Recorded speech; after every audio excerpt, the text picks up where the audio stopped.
नमस्कार, मैं डॉक्टर झरना पटेल प्राकृतिक चिकित्सक हूं और न्यू डाइट सिस्टम की मोटिवेशनल स्पीकर हूं। आप सभी हमारा परिवार हो, हमारी वीडियो देखते हो, लाइक करते हो, कमेंट करते हो, शेयर करते हो, सब्सक्राइब करते हो। आप सभी के चरणों में मेरा सत सत प्रणाम है।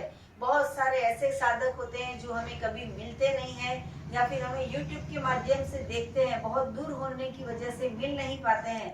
लेकिन कई कई साधक होते हैं ऐसे कि जिनको कैसे भी करके हमें मिलना होता है। तो वैसे ही आज पुणे से वेणु जी हमें मिलने के लिए आए हैं। उनका क्या अनुभव है, क्यों मिलने के लिए आए हैं, वो सब हम आपको बताने जा रहे हैं। नमस्ते। नमस्ते, कैसे हो आप? ठीक हूँ मैं। बस मैंने बोला आप ये तो बहुत दिन से सोचा था आपको मिलना है जी। तो मैं आई गई। Thank you. ये मेरा छोटा सा भेंट जी, स्वीकार कीजिए। Thank you so much. चलो जी, थैंक यू। बैठिए बैठिए। आपका नाम क्या है? मैं मीनू और मैंने कुछ 25 साल पहले जी ये मेरे गुरुजी से योगा प्राणायाम ये सब सीखा था और हाँ। वहाँ पे रॉ फूड का रेसिपी बहुत सारा सीखा है। अच्छा, 21 साल पहले। 2020 हाँ, more तो than 20 अभी years हो अभी गए। अभी आपका कितनी उम्र है? 62। अच्छा, तो 62 की इनकी एज है और 20 साल पहले इन्होंने कहीं पे पूना में रॉ फूड के बारे में कुछ जाना होगा, कुछ शिविर अटेंड की होगी, तब से ये रॉ फूड के ऊपर ज्यादा फॉलो करते हैं। तो मैं ऑलरेडी 10 या 15 साल तो ऑलरेडी वो फॉलो कर ही रही थी जो आज मैं इनसे सुना है। ऑलरेडी अच्छा। मैं फॉलो कर रही थी। अच्छा। तो मेरा मतलब इतना हेल्थ अच्छा हो गया, इतना सब मतलब इतना मोटी थी, वो भी पतली हो गई। अच्छा। तो लोग मुझे पूछते थे तुमने क्या किया है, मतलब तू क्या कर रही है। कितना वेट लॉस हुआ था तब आपका? ऐसे मैं कुछ चेक नहीं किया, कुछ होगा 8-10 किलो ऐसे अच्छा, कुछ हुआ 10 रहेगा। kg वेट भी लॉस हो गया। अच्छी तो बात है। मैंने मतलब इतना फॉलो करती, फिर पता नहीं 10 साल में इतना अच्छा रॉ फूड फॉलो किया। हाँ। फिर कहाँ जाके बंद हो गया मुझे समझ ही नहीं पड़ा कि घर के लोग नहीं हाँ। खाना चाहते थे, बाहर से लाते थे। हाँ। तो एक दिन करके वो तकरीबन बंद ही हो गया और समझा भी नहीं कैसे बंद हो गया। हाँ, हाँ। और फिर एक दिन अचानक पॉपअप आया हाँ। डॉक्टर धरना जी का जी वीडियो। हाँ। तो कुछ तो रॉ फूड लिखा था या फिर कुछ तो हेल्थ के बारे में था ना, मैं हाँ। हेल्थ फैटिस्ट। जी। तो मैंने बोला चलो देखते हैं। किसने बताया भी नहीं था नाम हाँ, उनका। जी। तो मैंने देख लिया तो मुझे इतना ऐसा लगता था meeting somebody from my soul family. हाँ। It was so spiritual even to look at her and to hear what she is speaking. अच्छा, इतना अच्छा लगा। तो मैंने बोला तो मेरे गुरुजी की याद आ गई। तो वापस मैंने उनका सुन के मुझे मेरे गुरुजी की रेसिपीज वापस मैंने चालू कर दी बनाने के अच्छा, लिए। रॉ तो फूड मैंने खाने का। तकरीबन वही हो गया जो आप बोल रहे हो, वही खाने लगी। हाँ, हाँ। तो मैंने बोला इतने हीरो हीरोइंस का हम पीछा करते हैं मिलने के लिए, मुझे तो लगता है यही हीरोइन है हमारे इंडिया की अच्छा। हेल्थ के मामले में। तो एक दिन जाके इनको मिलना चाहिए। अब कब जाऊं कैसे जाऊं, मुझे तो प्रैक्टिस ही नहीं है ट्रैवलिंग करने की अकेले एक्चुअली। जी। तो अभी बेटी को प्रॉब्लम था, उस बहाने वाला चलो इनसे भी मिलना हो जाएगा और इनसे देख लेंगे साक्षात इन्हें जो तो जो इतने स्पिरिचुअल है, जो भगवान के करीब है। हाँ। उनसे नहीं मिलेंगे तो किसको जाओ मिलने। जी। तो उनसे मिलना मुझे बहुत अच्छा लगा। तो विनोद जी तो यहाँ पे हमें इतने प्यार से मिलने के लिए आए हैं, लेकिन वो अकेले पूना से नहीं आ सकते थे, तो इनकी डॉटर को लेके आ गए हैं। तो डॉटर के बारे में भी हम कुछ बात करेंगे। जी, आपका बहुत बहुत स्वागत है। कैसे हो आप? क्या नाम है आपका? गायत्री। जी, गायत्री जी, आप बताइए रॉ फूड के बारे में क्या अच्छा लगा, क्या नहीं अच्छा लगा, मम्मी क्या बताती रहती है वो बताइए। आप जैसे उन्होंने बताया, मैंने पहले फॉलो किया था तो उनका काफी हेल्थ बेनिफिट्स मिला। जी। तो हाँ, तो मैं भी कभी कभी ट्राई करती हूँ जैसे फ्रूट जूसेस या फिर रॉ फूड्स, तो मुझे भी फर्क पड़ता है। जी। लेकिन due to being in age में थोड़ा एसोसिएशन में तो बाहर का थोड़ा खाना पीना होता है, तो उसके नेगेटिव इफेक्ट बहुत ही एक्सपीरियंस किए हैं। जी। तो जैसे मम्मी ने बताया डॉक्टर झरना पटेल के बारे में, तो मुझे भी इच्छा थी डेफिनेटली कि मैं भी ऐसा स्टार्ट करूँ रॉ फूड वगैरह पे आना। तो अब इनसे मिलकर मुझे इतना इंस्पिरेशन मिला है। अब मैं भी डेफिनेटली इसको रॉ फूड को फॉलो करने वाली हूँ एंड होपफुली मैं भी पूरी तरह से ठीक हो जाऊंगी। जैसे एनिमा। और एनिमा के बारे में भी उन्होंने बताया है। हाँ, रॉ फूड तो हम सब जानते हैं कि हेल्थ के लिए कितना बेनिफिशियल है, वो खुद एक्सपीरियंस करके देखा है। बट अभी न्यू ट्राई भी करने वाली हूँ एनिमा के साथ साथ रॉ फूड। तो आई थिंक दोनों कॉम्बिनेशन मेरे को बहुत ही बेनिफिट देने वाला है। तो थैंक यू डॉक्टर जरा। उन्होंने हमको बहुत अच्छा फ्रेश बना के गाजर का जूस पिला है और it's like something very loving gesture. तो थैंक यू सो मच। जी, इनकी बहुत ही इच्छा थी कि फ्रेश जूस पीना है हमारे हाथ से। तो मैंने अभी अभी इनको जूस भी पिलाया है, फ्रेश कैरेट का, गाजर का जूस बना के। वैसे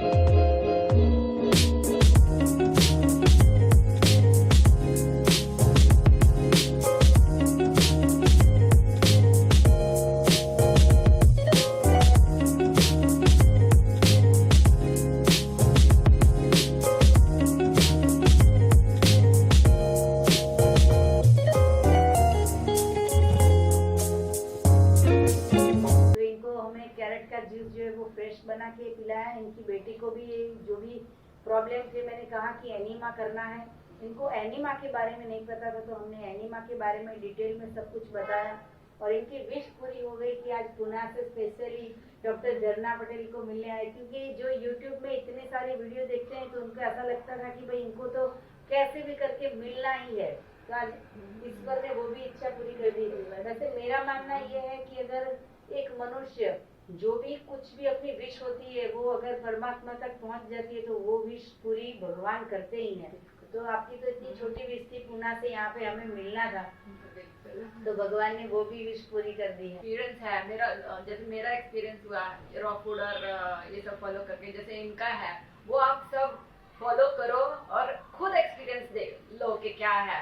दूसरों का सुन के नहीं मैं बोल रही, खुद एक्सपीरियंस लो, फिर देखोगे कितना फर्क पड़ता है जी, तो इट्स टू गुड। और 25 साल से आप चाय, दूध या मिल्क प्रोडक्ट है कि दूध जो भगवान ने दिया है जी हर एक एनिमल या इंसान को, वो उसके बच्चे के लिए दिया है जी and not for others to exploit and drink. Yes. तो वो हम कर रहे हैं। इट्स सॉर्ट ऑफ क्रुएल्टी भी है, सॉर्ट हाँ, ऑफ क्रूएल्टी भी है। थोड़ा बहुत तो उसमें भी जाता है मैंने cruelty। अपने आंखों से देखा है कैसे गाय को आर्टिफिशियल इंसेमिनेशन देकर उनको प्रेग्नेंट किया जाता हाँ। है just for the sake of milk. हाँ। तो वो तो तब से मैंने सच में दूध कम कर दिया है।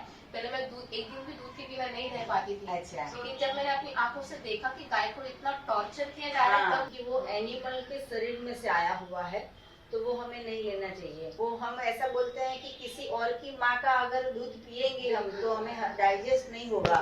मेरा जो बॉडी है वो मेरी माँ के दूध से ही बड़ा होगा। मतलब कि जो एनिमल वाला बॉडी में जाएगा मिल्क, तो वो मुझे डाइजेस्ट नहीं होगा। अगर मुझे डाइजेस्ट नहीं होगा तो किसी को नहीं होगा, क्योंकि वो बछड़े का है, हमारा मनुष्य का नहीं है।